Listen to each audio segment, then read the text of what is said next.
Hispaania räpane kommentaar. Poolfinaal Prantsusmaa versus Hispaania. Millise ebausu järgi valmistus Laurent Blanc aastaid enne Prantsusmaa koondise mänge? Ta sõi alati sama hommikusööki, ta suudles väravavahi Fabian Barthesi kiilast pead, ta pani alati vasaku putsapaela esimesena kinni.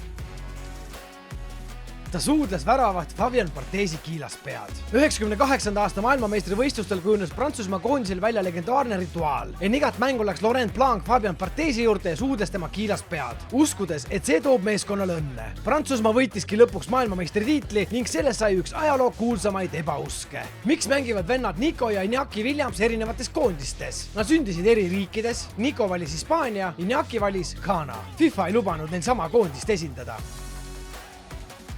Nico valis Hispaania, Iñaki valis nende vanemate kodumaa Ghana. Vennad Nico ja Iñaki Williams kasvasid üles Hispaanias ning mängisid aastaid koos Atletico Bilbaos. Koondise tasandil läksid nende teed aga lahku. Nico valis Hispaania, Iñaki otsustas mängida nende vanemate sünnima Ghana eest. Milline kommentaar enne Hispaania ja Prantsuse poolfinaali tekitas rahvusvahelise skandaali? Mbappe pole enam maailma parim, Prantsusmaa koondises pole peaaegu ühtegi päris prantslast, Hispaania ei vääri poolfinaali.